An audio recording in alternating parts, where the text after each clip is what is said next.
Hey, everybody out there in YouTube land. Welcome to the Elvis Nation. I am your friendly neighborhood reactioneer, just a guy trying to get his piece of the piece. And I'm Leon Smith from the Ultimate Elvis channel by Leon. So in this collaboration, what we're going to focus on is 4 songs that Elvis performed very, very rarely, or indeed just the once. And these were captured, and we only have these available because somebody had the insight to take some recording equipment with themselves into the audience. Now I feel in order to get the complete picture of Elvis as a live performer, you can't just rely on officially released live albums or the professionally filmed stuff that we have. I think you have to dig a little bit deeper to catch Elvis when he was recorded by members of the audience. And this is essentially because Elvis would have known when he was being professionally recorded, and subconsciously you can just change the way you are on the stage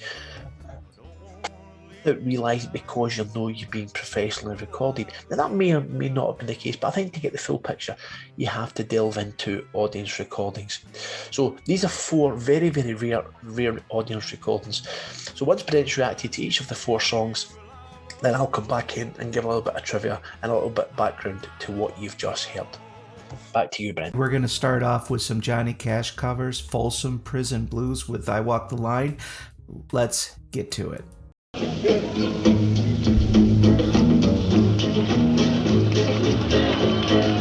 get a green accountant just rolling around me. I ain't seen the sunshine. I don't know when I'm stuck in Folsom Prison, and I'm getting rolling. Turn on this wagon when I hear that lonesome whistle. I turn my head. Well, if they free me from this prison, I can't sing that song, man. Hold it, I know. I keep a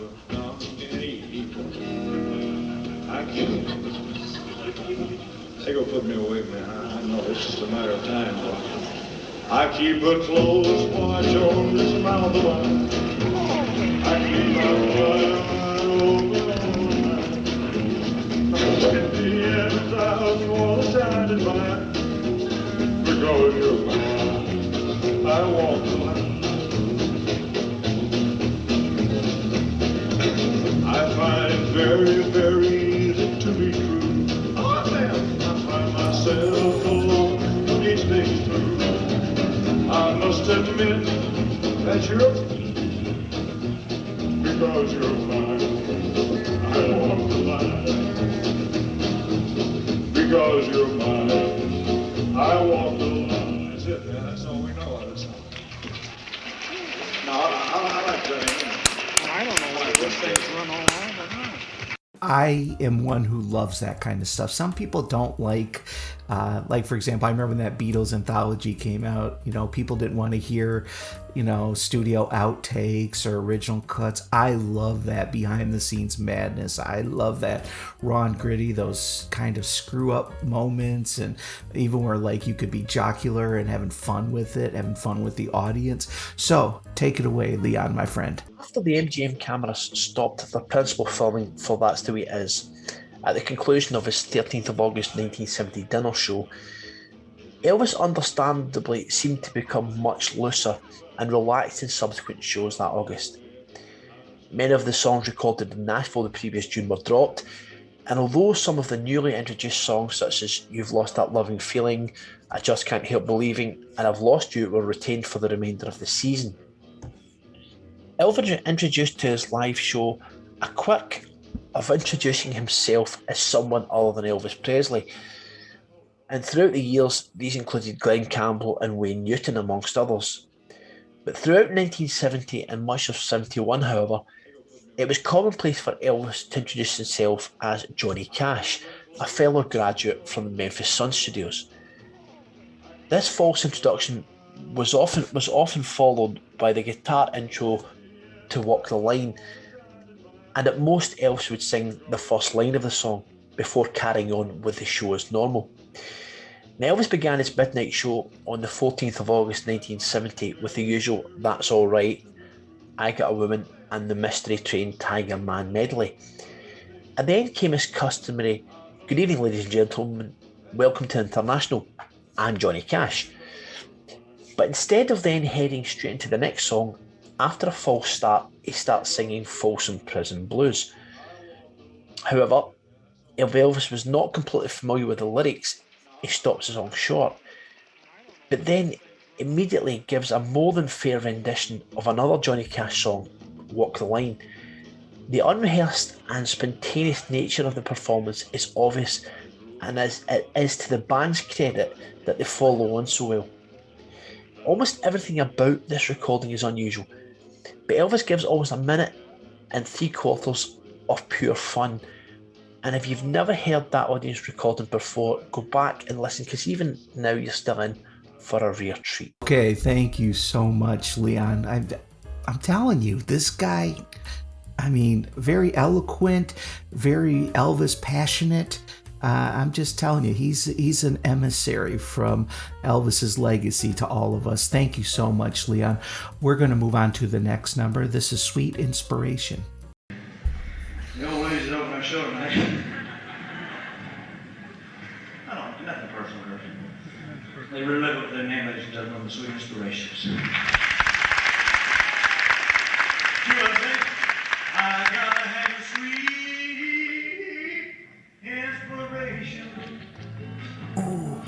I need you here on my girl Mike every hour of the day. Without your sweet inspiration,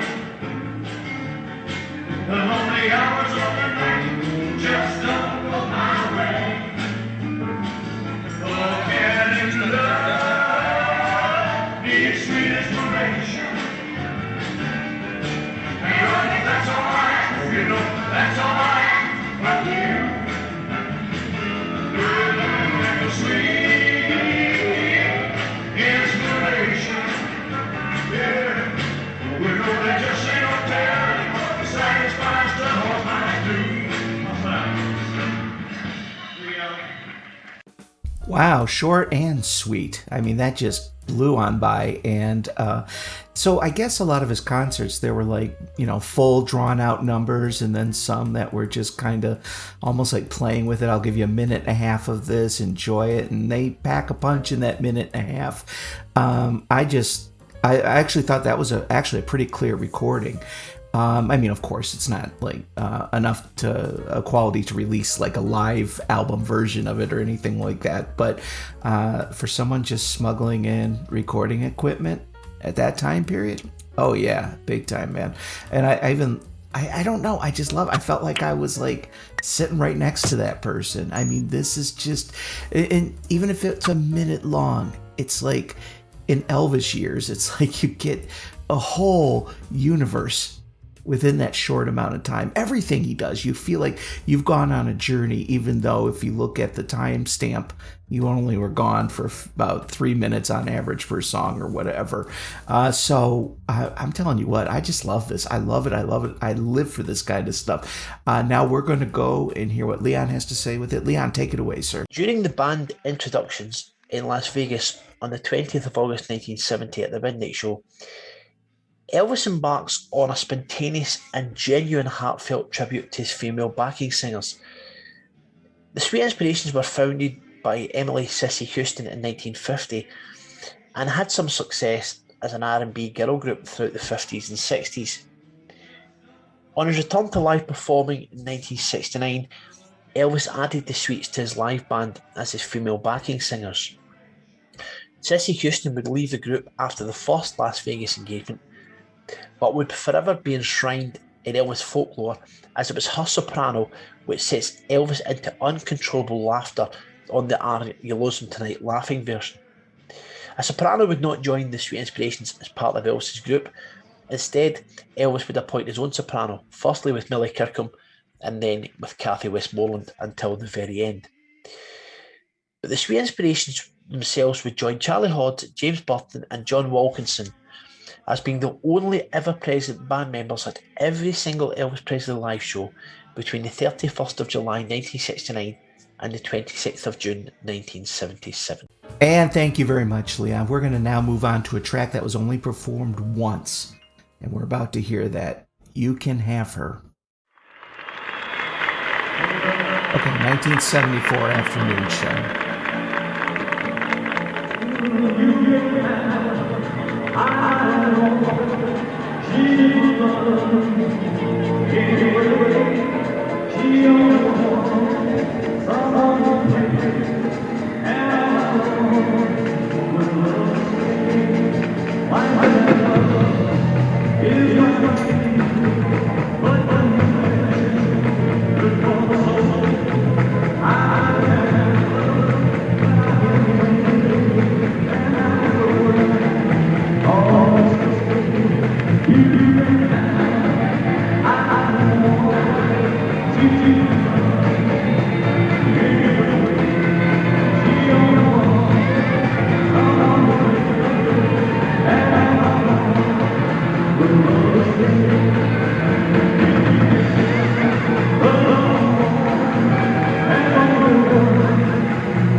Going up, man. We're on that proverbial rocket ship, baby.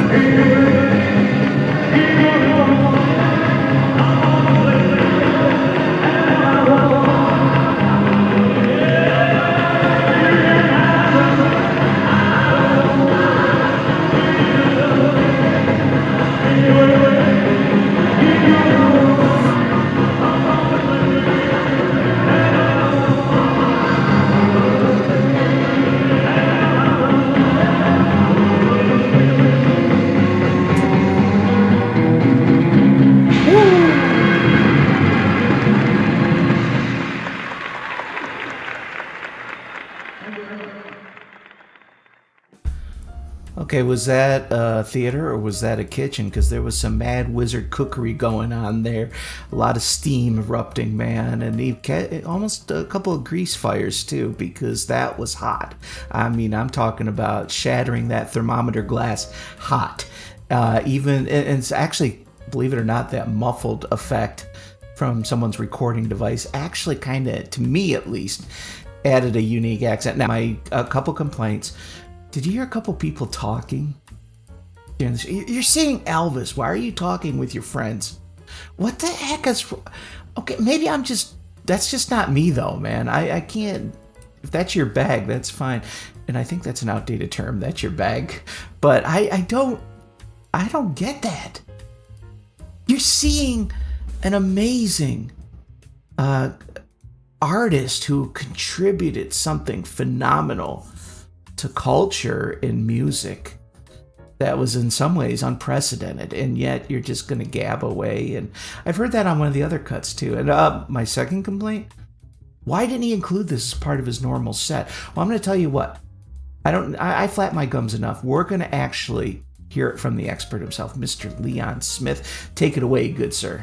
Elvis appeared 4 times at the Forum of Inglewood in Los Angeles in the 1970s, and on both occasions it would be over 2 days. The first was in 1970 on the 14th of November during his second tour, and the second on the 11th of May 1974. The 1974 shows were attended by British rock group Led Zeppelin, and both the afternoon and evening shows had very little difference in terms of the set list. Of the 37,000 who attended those 2 shows, the half which made their way into the Forum for the afternoon show had no idea that within the show would be 2.5 minutes which would set this show apart and the treat that awaited them. Both shows were excellent, with Elvis in good voice and mood, a combination which always proved to be a winner. During the afternoon show between Love Me Tender and Steamroller Blues, something magical and quite wonderful happened. In a moment of pure Elvis spontaneity, he started to sing Ray Hamilton's 1961 hit You Can Have Her. The song seemed to progress in stages, with the passing of each verse. Firstly, Elvis shouts the song's title, then Elvis and pianist Glenn D. Hardin start off, before Ronnie Tutt joins in with the cymbals. But at the start of the next verse, it's full-blown drums. At the beginning of the next verse, it's the turn of the guitars, which then become more prominent next turn around. Joining on the following cycle are the backing vocalists, and then it just becomes singing for fun. By this stage, you can hear the clapping along as everyone seems to be playing and singing with a smile on their face, and it's almost just like they never want it to end. But eventually, Elvis does just that by bringing the song to a close. A studio version could never have caught this fun in quite the same way, and the audience recording seems to add to the fly-on-the-wall feel. I doubt if anyone in the crowd that afternoon had any inclination as to how special a moment they were witnessing. In a cruel twist of fate, the evening show recording at the mixing board and the subsequent soundboard recording was released by Sony on the Follow That Dream label in 2007. But it appears that the same cannot be said of the afternoon show. And if the afternoon show was in fact recorded at the soundboard, then the tape is either missing or lost somewhere. Now, that suspicion is strengthened further by the fact that Sony actually bought the audience recording of You Can Have Her and included it as a bonus track on the aforementioned Live in LA album. It is, however, lucky for us that the performance was captured at all, and that in spite of being recorded by an audience member, it is of some fine quality.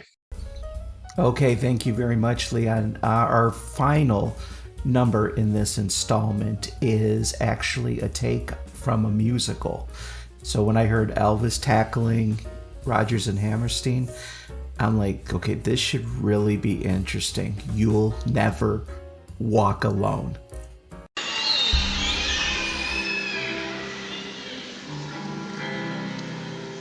When you walk in the snow, hold your head up high and don't be afraid of the dark.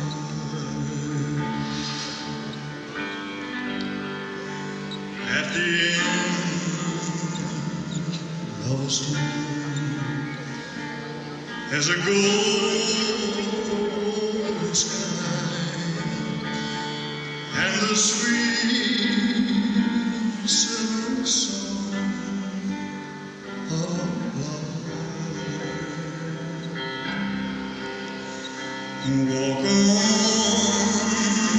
through the wind, walk on through the rain, for your dream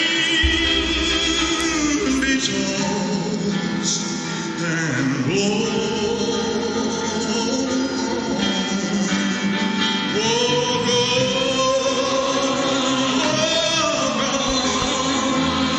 with hope in your heart, and you never walk alone.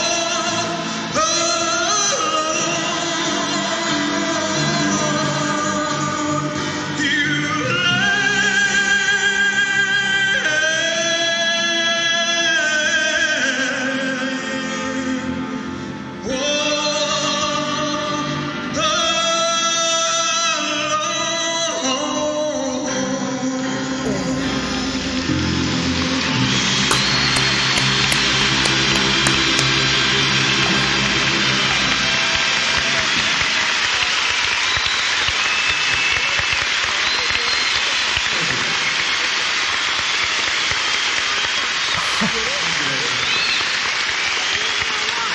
I'm figuratively giving a standing ovation right now. That was you've had a chance to see us, I'd like to turn the house lights up and take a look at you. You're a fantastic audience, 𝐼𝐿𝐴. I can tell you something here.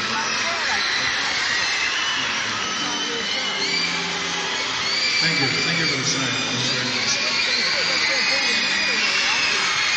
As I say, run.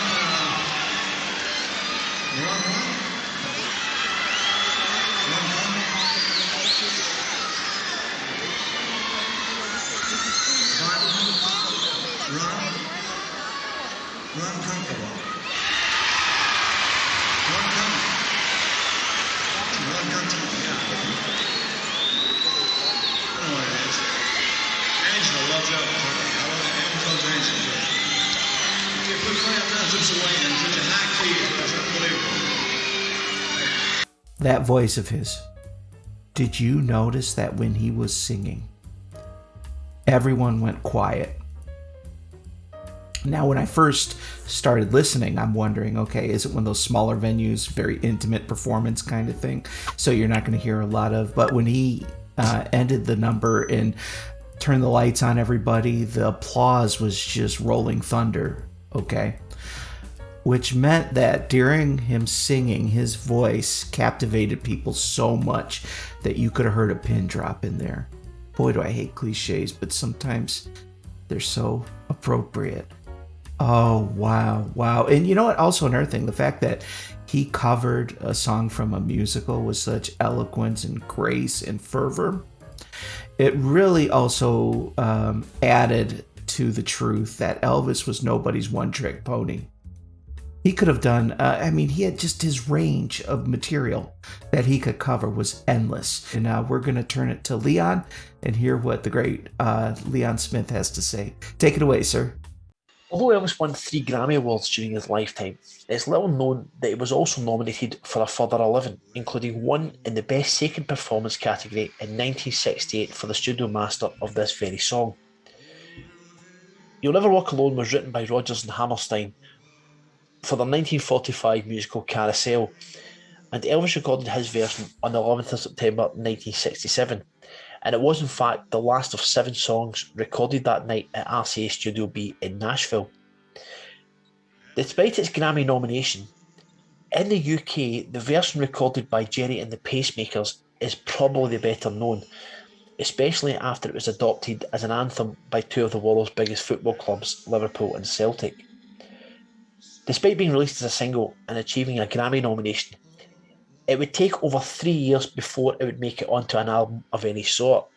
And although the title track of the album was released on RCA's budget label, Camden, and this seemed to be a corporate strategy in the early 70s as far as Elvis was concerned, as several of his best known songs were released in a similar way.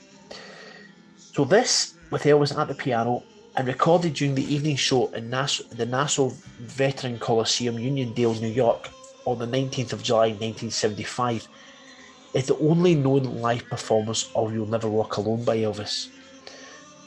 I often wonder how many in the audience that evening actually realised just how unique a moment they were witnessing. Listening to this performance and Elvis's vocal, it doesn't seem like 8 years have passed between this live performance and the original studio master. Thank you very much, Leon. Thank you so much. I want to thank every one of you for coming out and hanging out with us on this Sunday. Take care of yourselves. Get your piece of the peace. God bless. We'll see you all very soon.